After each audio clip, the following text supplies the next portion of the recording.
Khotbah tentang akhir zaman. Bait Allah akan diruntuhkan. Sesudah itu Yesus keluar dari bait Allah lalu pergi. Maka datanglah murid-muridnya dan menunjuk kepada bangunan-bangunan bait Allah. Ia berkata kepada mereka, "Kamu melihat semuanya itu?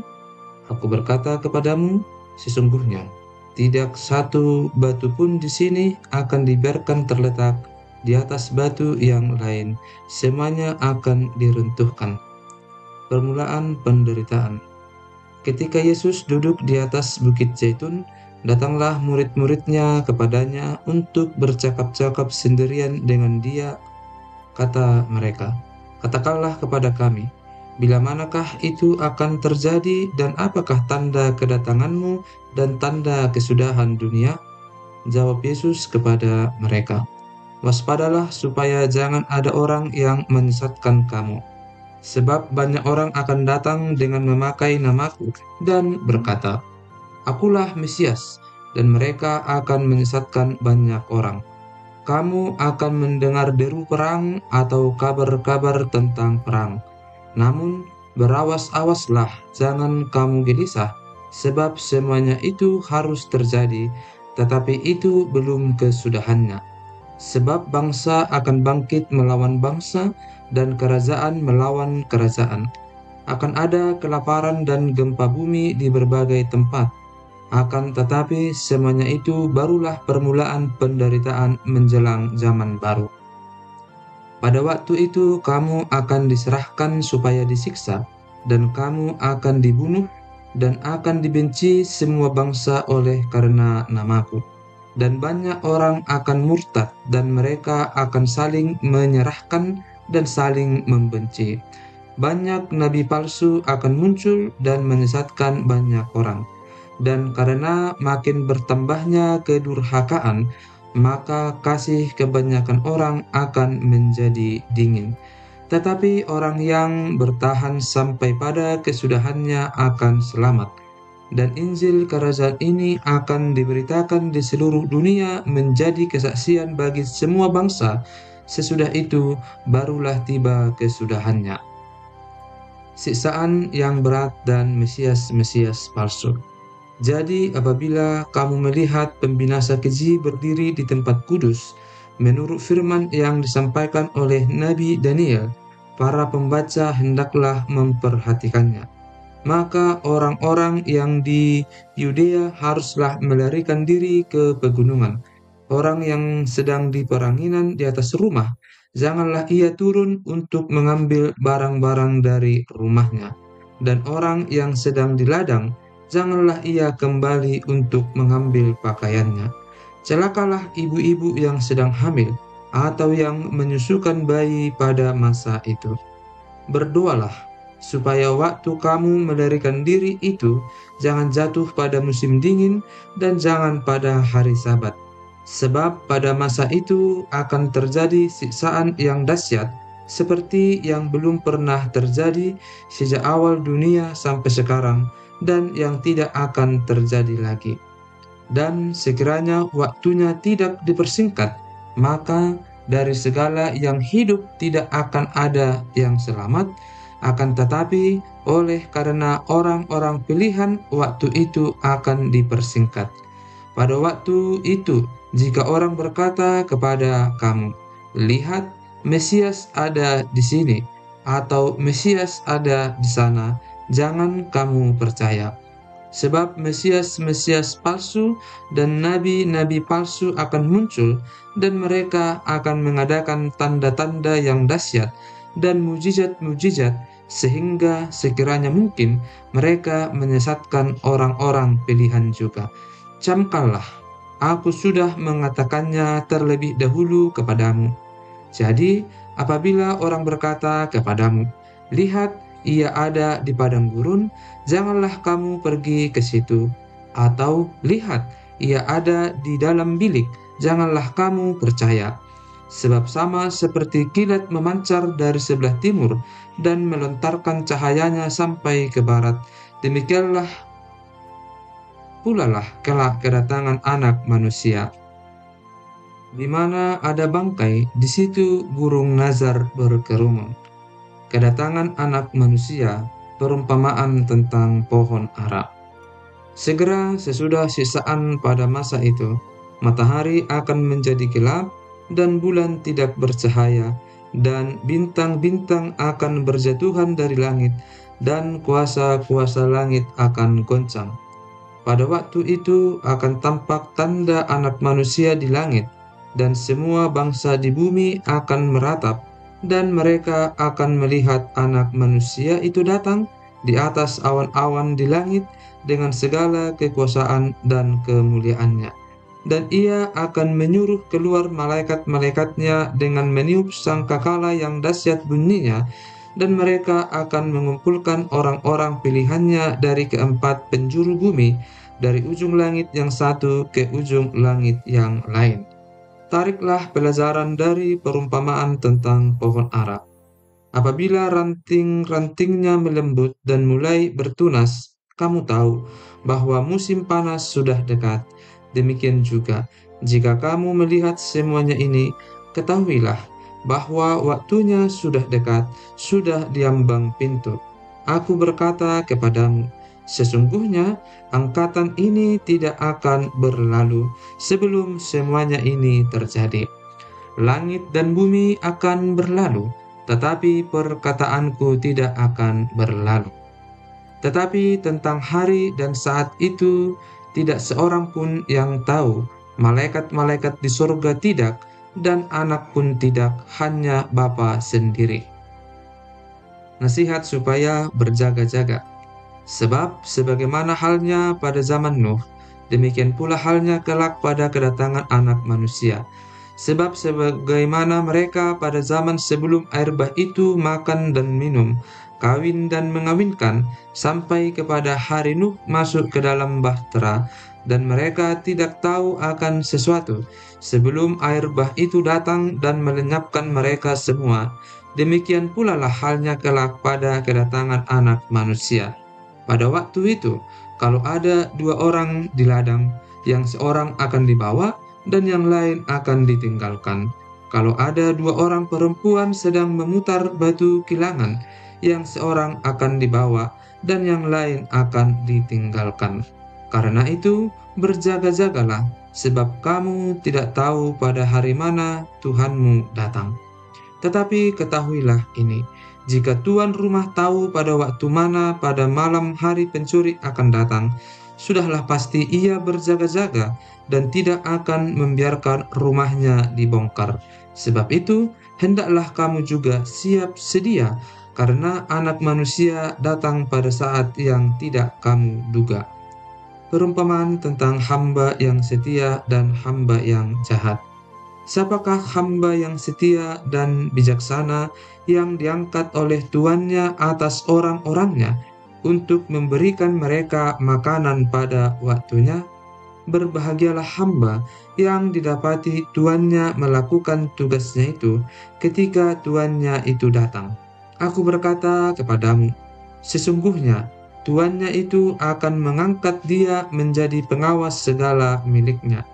Akan tetapi, apabila hamba itu jahat dan berkata di dalam hatinya, tuanku tidak datang-datang, lalu ia mulai memukul hamba-hamba lain dan makan minum bersama-sama pemabuk-pemabuk, maka tuan hamba itu akan datang pada hari yang tidak disangkakannya dan pada saat yang tidak diketahuinya, dan akan membunuh dia dan membuat dia senasib dengan orang-orang munafik.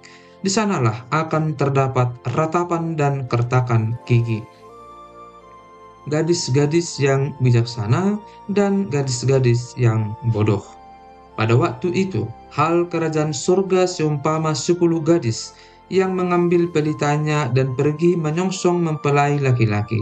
5 diantaranya bodoh dan 5 bijaksana. Gadis-gadis yang bodoh itu membawa pelitanya, tetapi tidak membawa minyak, sedangkan gadis-gadis yang bijaksana itu membawa pelitanya dan juga minyak dalam buli-buli mereka. Tetapi karena mempelai itu lama tidak datang-datang juga, mengantuklah mereka semua lalu tertidur. Waktu tengah malam, terdengarlah suara orang berseru, Mempelai datang, songsonglah dia. Gadis-gadis itu pun bangun semuanya lalu membereskan pelita mereka. Gadis-gadis yang bodoh berkata kepada gadis-gadis yang bijaksana, "Berikanlah kami sedikit dari minyakmu itu, sebab pelita kami hampir padam." Tetapi jawab gadis-gadis yang bijaksana itu, "Tidak, nanti tidak cukup untuk kami dan untuk kamu. Lebih baik kamu pergi kepada penjual minyak dan beli di situ." Akan tetapi, waktu mereka sedang pergi untuk membelinya, datanglah mempelai itu, dan mereka yang telah siap sedia masuk bersama-sama dengan dia ke ruang perjamuan kawin. Lalu pintu ditutup. Kemudian datang juga gadis-gadis yang lain itu dan berkata, "Tuan, Tuan, bukakanlah kami pintu." Tetapi ia menjawab, "Aku berkata kepadamu, sesungguhnya aku tidak mengenal kamu. Karena itu, berjaga-jagalah, sebab kamu tidak tahu akan hari maupun akan saatnya."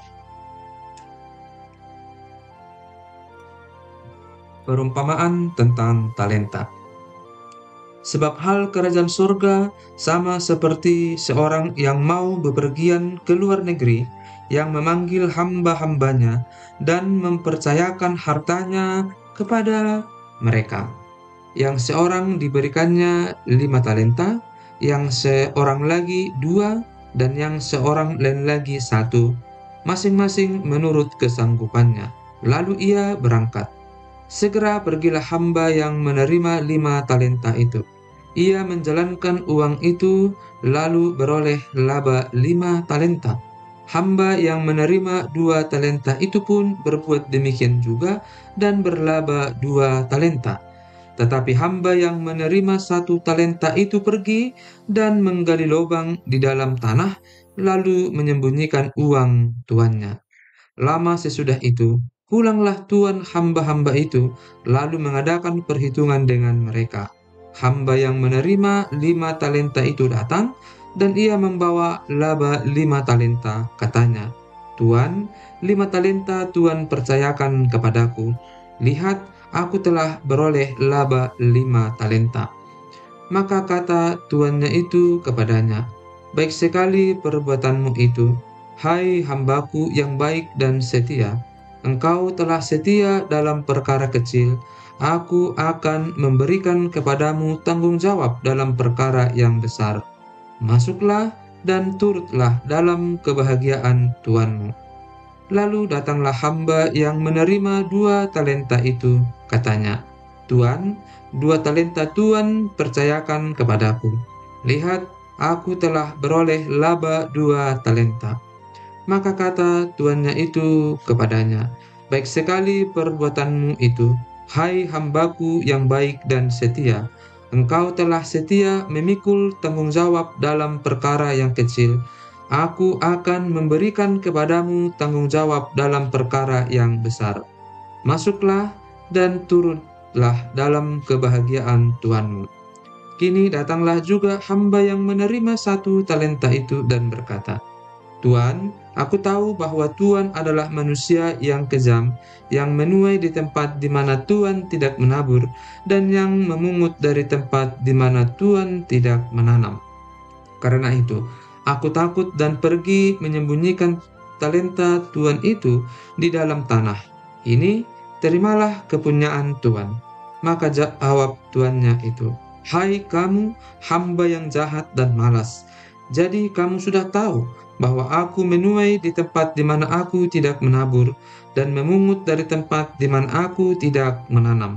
Karena itu, sudahlah seharusnya uangku itu kau berikan kepada orang yang menjalankan uang, supaya sekembaliku aku menerimanya serta dengan bunganya.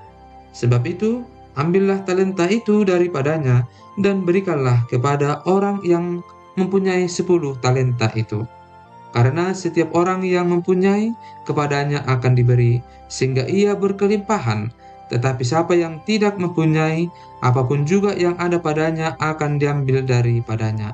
Dan campakkanlah hamba yang tidak berguna itu ke dalam kegelapan yang paling gelap. Di sanalah akan terdapat ratap dan kertak gigi." Penghakiman terakhir. Apabila Anak Manusia datang dalam kemuliaannya dan semua malaikat bersama-sama dengan Dia, maka Ia akan bersemayam di atas tahta kemuliaannya. Lalu semua bangsa akan dikumpulkan di hadapannya, dan Ia akan memisahkan mereka seorang daripada seorang, sama seperti gembala memisahkan domba dari kambing, dan Ia akan menempatkan domba-domba di sebelah kanannya dan kambing-kambing di sebelah kirinya. Dan raja itu akan berkata kepada mereka yang di sebelah kanannya, "Mari, hai kamu yang diberkati oleh Bapakku, terimalah kerajaan yang telah disediakan bagimu sejak dunia dijadikan. Sebab ketika aku lapar, kamu memberi aku makan, ketika aku haus, kamu memberi aku minum, ketika aku seorang asing, kamu memberi aku tumpangan, ketika aku telanjang, kamu memberi aku pakaian.